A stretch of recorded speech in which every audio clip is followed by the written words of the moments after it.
people, 500,000 subscribers, and we've done this from almost nothing, really. Pulled ourselves up from our bootstraps. And it's me, it's my Nigerian business partner, and as I said, an incredible team that I'm standing on the shoulders of here today. So how the hell did this happen? Okay, the rise of social entrepreneurship, the rise of this in Nigeria. How is this possible that I can be standing here today? Nigeria's big bang moment. Abacha had died. Okay?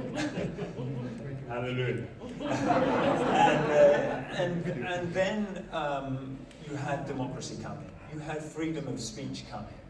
You had what I would call, which is essential for any entrepreneur, an enabling environment. Sanjay was wandering around the world, whatever you may think of all of these characters, he was wandering around the world and he was asking for investment, and this investment was able to come in. You had technocrats in government trying to make all of this work. The second thing, and I think I made this in every speech, is you had technology. You had this. This appeared, and I said at the time, the mobile phone probably changed, I would argue, the lives of almost every single Nigerian, African, and of course other people around the world, but particularly in the continent. More dramatically than anything else since independence, I would argue that. On an individual level, technology like that has changed everything. And the reason for this, on top of this enabling environment where suddenly you had liberalization in Nigeria. And I talk about Nigeria, but I've met some people from Ghana and elsewhere. I think this does apply everywhere.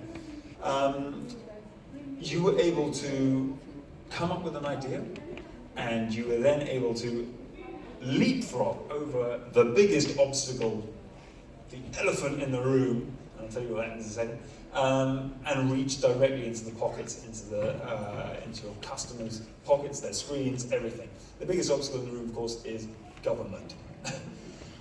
It is an enormous problem. When I arrived in Nigeria, 2003, as I said, the Big Bang moment, people would have to go to NIPOST. Does everybody here remember NIPOST?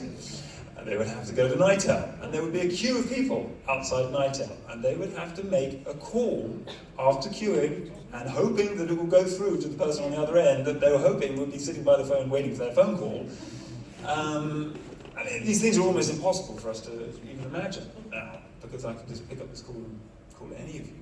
All the networking advice we've had today and everything else, that would have been very different. I imagine, if that had been happening, 15 years ago. So that has allowed us to, as I said, leapfrog over this enormous problem in the room. Now, of course, government sometimes it provides that enabling environment. When it works, it works. But a lot of times it doesn't. I think in the past it stopped a lot of people going back. They're worried. What about legislation? What about power? What about all of these things? But actually, as long as you charge your mobile phone, and there are plenty of people underneath Obalande Bridge who will charge your mobile phone for you, then it works. And data prices coming down, everything else. And this is another part of the social entrepreneurship. With this phone, it's social. Okay, you start up a business, and people don't like it, they're going to let you know. Comments, tweets, emails. But they'll also let you know that they do like it, and they'll subscribe, and they'll support you. And all of that. And I think, and just quickly on that, what happened while I was, so as I said, sort of touring Nigeria as a journalist, and I started Batterbox. During this time, I saw a lot of people coming back. When I first went, it was a small trickle. There were a couple of people there, these repats, as they were known, are known. And then suddenly it was just a wave of people coming back. And obviously a lot of them wanted to work at the banks at the beginning, and then the banks sort of ran into several problems. But that didn't stop people. Lagos has changed dramatically as a city. Tinubu, Fashola, they've completely rehabilitated Lagos, and that's now spread to a lot of the other cities in Nigeria. These cities are not what they were. Again, this enabling environment that I was talking about. You don't have area boys jumping at you under the bridge every time you try and, your tire bursts or something, because of spikes that they left further down the road. It still happens, but it's a much better environment.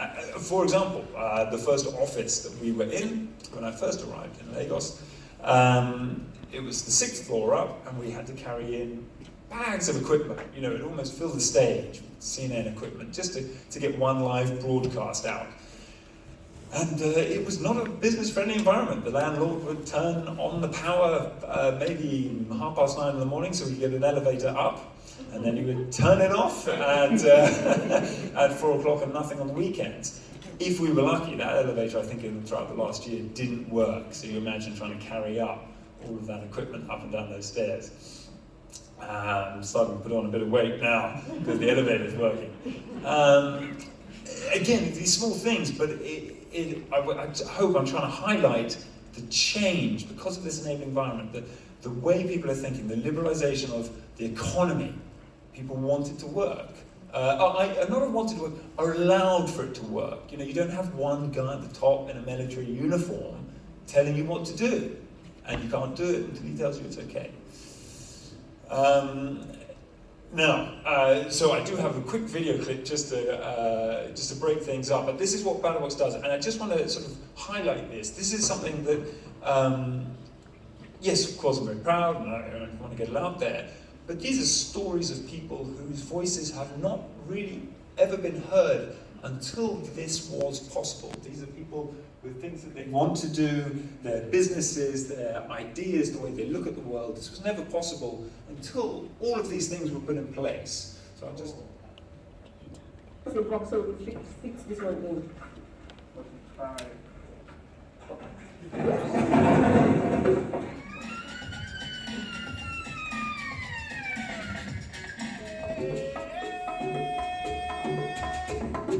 This is Oja Oba. It is located in Osun State. It's the popular voodoo market.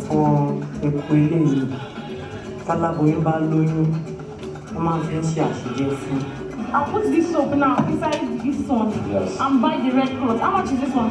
This one is 500. Ah, man, people are finished. I will call your name at night. You answer. How do I do that? Call the name like 4 times? No, 3 times. 3 times. If you offer $20 million to slap your mom, would you do it? Smoke now give me a course that I can go ahead and do it. I can do that. Oh, see the way she's smiling. No, I can do it. Money, it is better for me to use her. It is better for me to slap her than to use her to do money ritual. Yeah. The truth of the matter is that we are not relying. I know a lot of guys, when we were growing up, we left a lot of things from our house girl. We were popular then from Calabar, so we left a lot of stuff from them. So most men have grown up with this household fetish.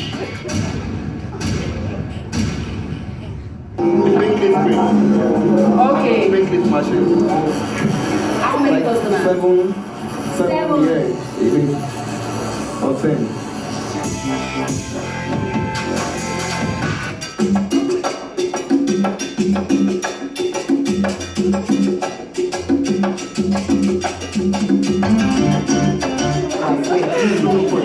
Mo máa ń pè yẹn ní pọnkìrìyàn.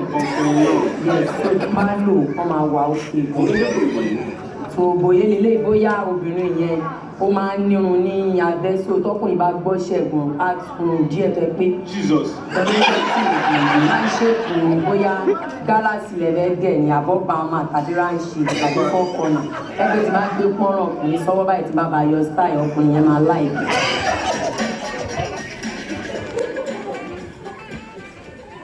Now, I hope I will be excused for some of that. I understand we are not next door. I took a bit of a risk with that, also to make a point, because standing up here is a bit of a risk, and doing this is a bit of a risk. Being an entrepreneur is an enormous risk, and I think everyone that stood up, you're going to hear more of it later tonight, is an enormous risk. But you were all laughing. And you enjoyed it, and I think that's exactly how